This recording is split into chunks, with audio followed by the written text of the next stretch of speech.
Parlons de la théorie du chaos. Donc, le mot chaos en mathématiques fait référence à ce qu'on appelle effet papillon. Effet papillon fait référence notamment à une publication d'Edward Lorenz en 72 qui portait le titre Est-ce qu'un battement d'ailes de papillon au Brésil peut provoquer une tornade au Texas? Hein, donc, c'est un titre un peu qui fait référence. Est-ce qu'une petite perturbation, un petit événement de rien du tout, une petite modification des conditions initiales d'un système dynamique, on va voir ce qu'est un système dynamique, peut arriver à des résultats complètement très très différents euh, des résultats initiaux. Je viens de parler de système dynamique, en effet, donc la théorie du chaos fait partie du chaos fait partie donc de cette branche des mathématiques qui se consacre à l'étude des systèmes dynamiques. Donc un système dynamique, c'est un système qui évolue dans le temps. Vous pouvez imaginer différents systèmes dynamiques. Par exemple, on va donner l'exemple d'un pendule. Okay, un pendule donc, qui est aussi comme ça. Vous pouvez imaginer un lancer de canon avec un certain angle. Donc il y a la trajectoire, un système dynamique. On peut imaginer la météo, hein, c'est un système dynamique. On peut imaginer l'évolution de la population, le mouvement des planètes, etc. Ce que font les mathématiciens quand on étudie le système dynamique, c'est d'abord de le modéliser, de l'écrire sous forme d'une équation ou de plusieurs équations. On va écrire, on va dire, des versions simplifiées. Par exemple, si vous prenez un pendule donc qui aussi, il y a l'équation du pendule, qui modélise donc l'évolution de trajectoire, en quelque sorte, du pendule dans le temps. Avec θ, donc c'est l'angle en fait que va faire le pendule.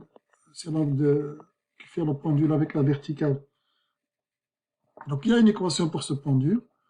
De même, il y a une équation pour la lancée de boulet de canon, etc.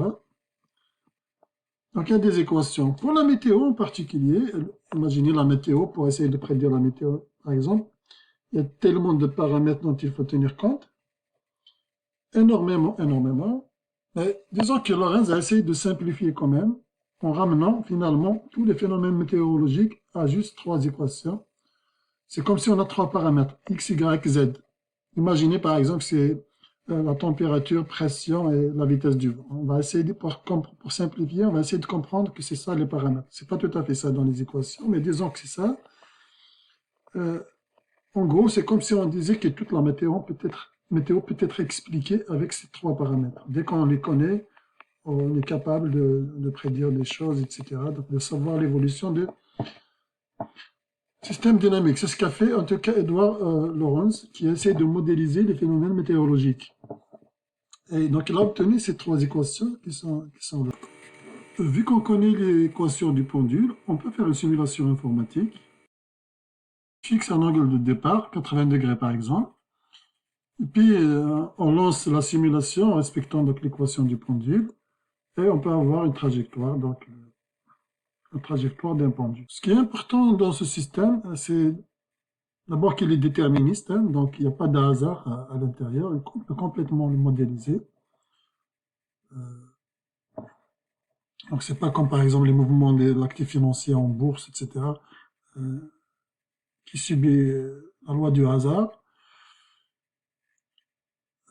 Ici, l'évolution de pendule est complètement déterministe. Et quand il n'y a pas de hasard, on peut relancer la simulation avec les mêmes conditions initiales, on obtient toujours la même chose. On obtient toujours la même évolution, la même trajectoire, si vous voulez. L'autre caractéristique de ce système particulier, c'est que si on ne connaît pas la position initiale de départ de façon très précise, ce n'est pas très grave. Par exemple, si on avait 81 degrés au lieu de 80, on obtiendrait à peu près la même chose. Donc, si les conditions initiales sont très proches de celles du premier, de la première simulation, eh bien, on va avoir un résultat proche de la première simulation. Prenons donc deux systèmes, l'un 80 degrés, l'autre 81 degrés pour l'angle de départ. Eh bien, on voit que pratiquement, ils évoluent de la même manière. Donc, une petite perturbation dans ce système. Pareil, si on prend un lancer de boulet de canon, avec des angles de lancer légèrement différents. Donc, on prend des angles de lancer légèrement différents, on s'aperçoit que les trajectoires sont légèrement proches. C'est-à-dire que finalement, s'ils sont légèrement proches au départ, ils vont être légèrement proches à l'arrivée. Le résultat final de notre lancer, avec une petite perturbation des conditions initiales, serait pas mal proche du résultat initialement obtenu. Cette caractéristique, donc, c'est qu'une petite perturbation, une petite erreur, une petite perturbation des conditions initiales n'affecte pas beaucoup le résultat final. C'est en fait l'idée pratiquement principale de tout ce qu'on fait en calcul, en physique, etc. Dans le sens que lorsqu'on fait des mesures, par exemple, il y a toujours des erreurs de mesure, il y a toujours, mais on part de l'idée que pour la plupart des systèmes, en tous les cas, ça ne va pas affecter beaucoup les résultats finaux. Ça, l'idée principale. Mais en revanche, il y a des situations où ça ne marche pas du tout ça. Et c'est là qu'intervient la théorie du chaos. Donc, il y a des situations où une petite perturbation des conditions initiales va influencer énormément le résultat final. Prenons le cas du double pendule. Pour le double pendule, je vous invite à aller voir une vidéo du docteur Nozman sur le sujet. Et vous allez voir que deux systèmes qui démarrent d'une position pas mal identique, hein, très proche en tous les cas. On essaie de les lancer par exemple à la position verticale, tous les deux. Deux doubles pendules. On s'aperçoit qu'ils évoluent de façon très différente. Donc, ces deux systèmes, ils ont démarré à la même position initiale, pratiquement, mais bien sûr, il y a des perturbations. On voit qu'ils évoluent de façon très différente. Donc, on peut faire également une simulation. Donc, le double pendule aussi peut être modélisé mathématiquement. Hein. Donc, on a les équations qui représentent l'évolution d'un double pendule, qui sont plus complexes que, bien sûr, l'équation simple d'un pendule. Et donc, on peut faire lancer une simulation informatique. Et là, on va essayer de voir qu'est-ce qui se passe lorsqu'on perturbe les conditions initiales, lorsque on apporte une légère modification aux conditions initiales du pendule.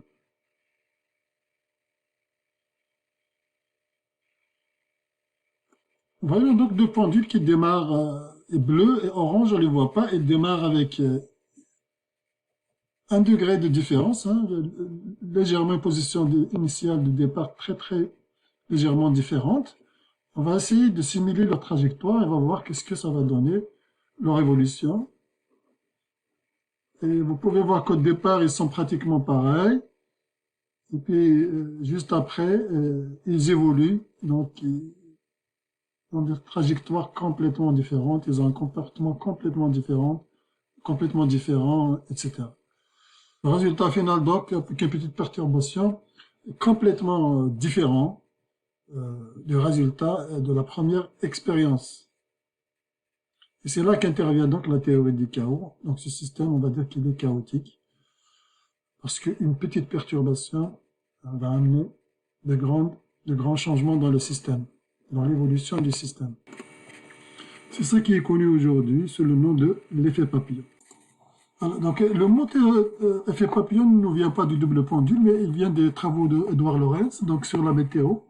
J'avais dit qu'il avait simplifié la météo avec deux équations, nous obtenons trois équations différentielles. En fait, lorsqu'il a effectué sa simulation, il avait à un moment donné essayé de reprendre les calculs en changeant la valeur initiale.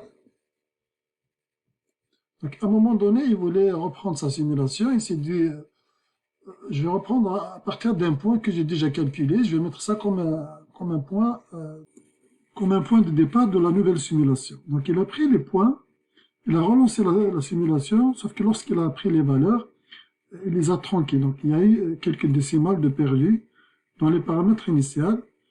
Au départ, donc il pensait que c'est pas grave, c'est une petite perturbation qui ne va pas amener des grands changements. Il s'est rendu compte qu'avec cette perturbation, le système a continué à évoluer de façon complètement différente. Ici, donc, on a trois paramètres. Pour simplifier, juste j'ai dit, température, pression, vitesse du vent.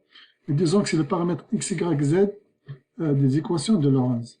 Donc c'est ça son observation. C'est ça qui a ramené en fait à l'étude la théorie du chaos, notamment,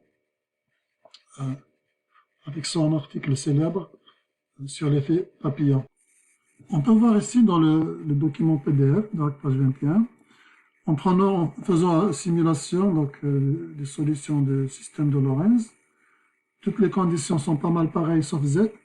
On a pris deux simulations Z0 avec 1 et l'autre une perturbation de l'ordre de 1%. Et on s'est rendu compte que l'évolution d'un paramètre, ça c'est juste xt, mais on peut faire la même chose pour yt et z de t. En tout cas, pour un des paramètres de notre système, au départ, les deux systèmes évoluent pas mal pareil, mais à partir d'un certain moment, on voit ici les points discontinus, ça évolue de façon complètement différente. Ce que je viens de raconter ici pour la variable xt, on peut le faire aussi avec yt et zt. Voilà. Donc c'est ça, l'effet papillon, dans le sens qu'une petite perturbation du système de départ peut amener de très grands changements. Et là, si on fait la différence entre les deux courbes, xt et yt, on voit qu'elle est négligeable au départ. Mais à force qu'on s'éloigne dans le temps, on voit que la différence est très très importante. Donc la différence peut être très importante. Donc un système d'équations différentielles n'a pas forcément un comportement chaotique. Donc ça dépend de l'ensemble des solutions ici, on va dire. Le nombre d'itérations de la méthode de résolution numérique augmente. Donc ça dépend du comportement de l'ensemble des solutions lorsque le nombre d'itérations augmente. On a vu par exemple avec Euler, plus on fait d'itérations, plus on s'éloigne de la solution, etc. Donc tout dépend du système lui-même et tout dépend de la méthode utilisée pour résoudre le système. Voilà. Maintenant, je vais parler un peu de l'attracteur de Lorentz. Donc, pour parler de l'attracteur de Lorentz, il faudrait d'abord savoir c'est quoi un attracteur. C'est quoi un attracteur?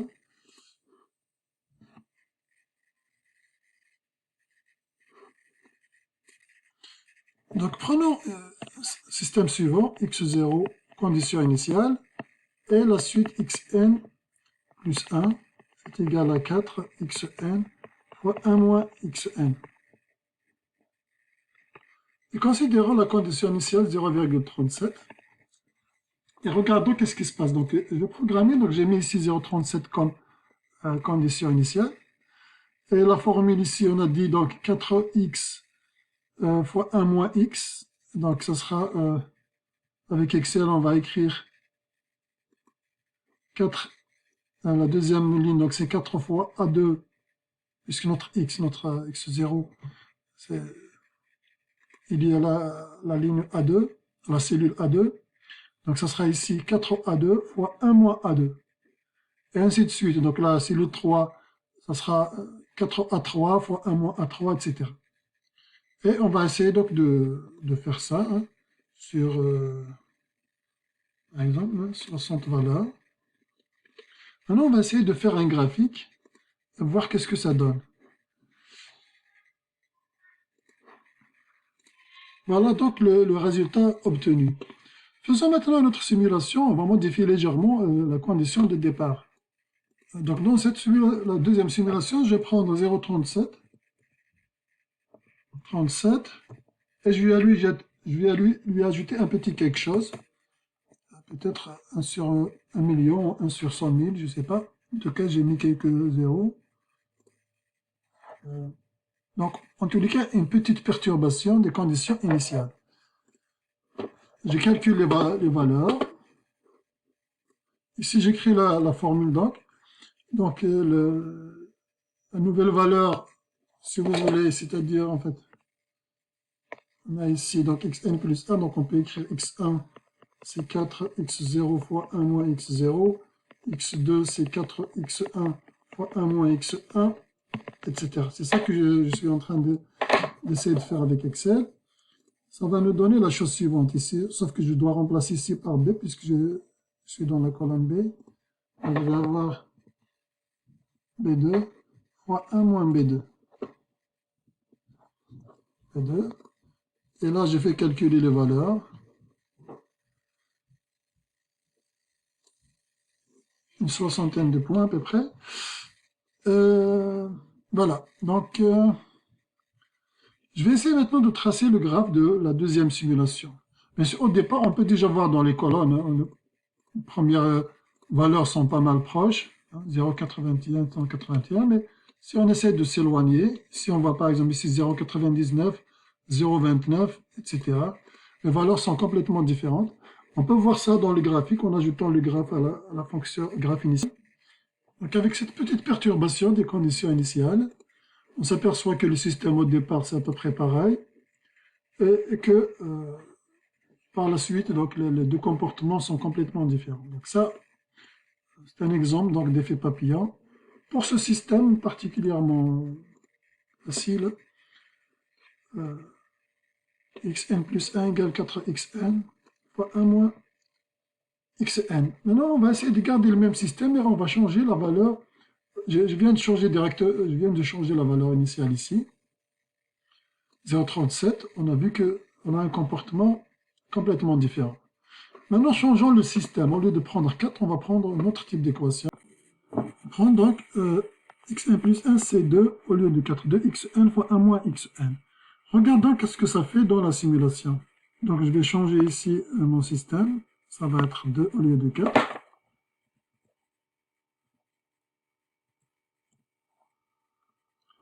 Et je dois changer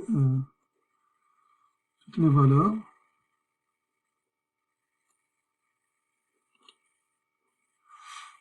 Pareil ici, on doit écrire 2 au lieu de 5. Et on va tirer. Et on voit, on observe quelque chose de remarquable. C'est que toutes les deux trajectoires en fait convergent vers la valeur 0,5, ce qu'on appelle un attracteur. Je peux prendre un point complètement différent, donc de 0,37, un peu éloigné. Ici, donc j'ai pris deux valeurs de départ, 0,8 et 0,2. Vous voyez qu'on a 0,5 qu'on appelle un attracteur. J'aurais pu prendre un troisième point.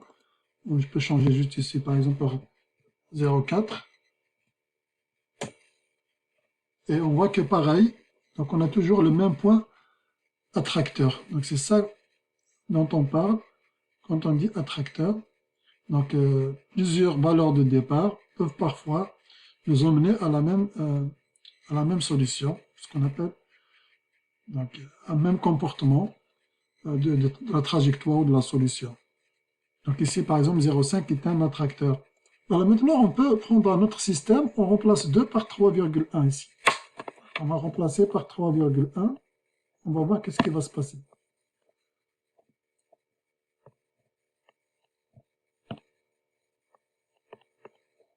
Donc je vais mettre à jour mon fichier Excel. Donc j'ai mis 3,1 ici dans la deuxième. Et puis je dois tirer code pour généraliser jusqu'à la dernière valeur. Ensuite, ici également j'ai mis 3,1. Je vais également tirer la deuxième valeur. Et là, qu'est-ce qu'on observe? On peut observer un petit peu dans les colonnes. Hein. En s'éloignant un peu du point initial, on a 0,76, 0,55, 0,76, 0,55, 0,76, 0,55. Pareil ici, 0,76, 0,55. Donc on a toujours attracteur, mais on a deux points. Cette fois-ci, on a deux points au lieu d'un seul point. Donc les courbes sont en quelque sorte en train d'osciller entre 0,76 et 0,56. Donc ici, l'attracteur, ce n'est plus un point, mais plusieurs points. Ici, on a en particulier deux points. Pour cet attracteur, on l'appelle généralement orbite périodique. Hein. Donc ça oscille entre ces deux valeurs. On va essayer avec un autre paramètre maintenant. Par exemple, on va essayer avec 3,5. 3,5. Regarde donc qu'est-ce que ça change. Donc je reviens toujours ici, je mets 3,5 au lieu de 3,1. Ici, je mets 3,5. Je dois mettre à jour la totalité de la colonne. Je vais faire un double-clic, ça devrait marcher avec un double-clic. Pareil ici, je vais faire un double-clic ici, 11 points. Et là, donc on a toujours, on voit que les valeurs vont osciller, non pas entre deux valeurs cette fois-ci, mais entre quatre valeurs. Donc l'ensemble attracteur contient quatre valeurs. 1, 2, donc 1, 2, 3, 4. Ici les quatre valeurs, donc 1, 2, 3, 4, approximativement. Je vous demande de faire un exercice, d'essayer le système avec la constante 3,56 et de regarder, ça va osciller entre combien de valeurs, c'est-à-dire l'attracteur de ce système est composé de combien de valeurs. On va revenir maintenant au système de Lorentz, c'est ça, donc on parle d'attracteur de Lorentz. On se souvient des trois équations de Lorentz, donc on a trois paramètres x, y, z, donc on est en trois dimensions en quelque sorte. On avait simplifié en disant que c'était la pression, la température et la vitesse. Maintenant, on a un point de départ, une condition initiale en quelque sorte. Est-ce que l'évolution de ce système, lorsqu'on lance les calculs, est-ce que ça va prendre n'importe quel point de l'espace, ou bien il va y avoir un attracteur, comme on a vu tout à l'heure, où parfois ça va converger vers un point ou plusieurs points, etc.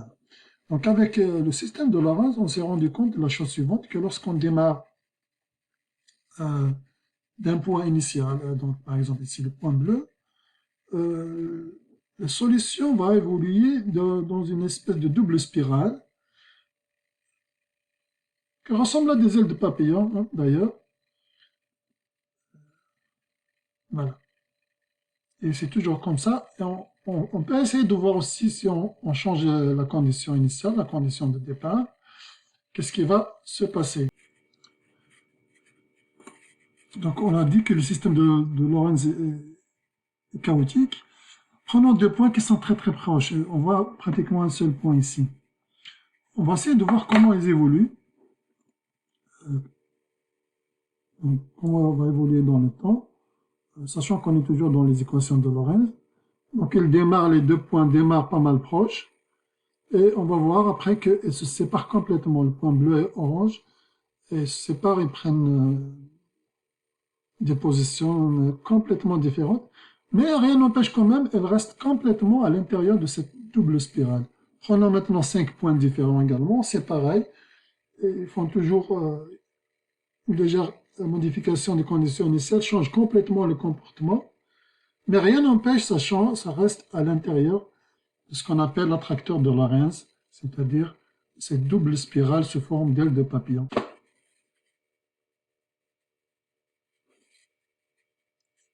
Et c'est ça qui est représenté ici dans ce graphique, où voilà, on ne le voit pas très bien, donc, mais si vous prenez deux points de départ très proches, voilà, comme on a vu, ça évolue de façon complètement différente. En revanche, ça reste à l'intérieur de cette double spirale.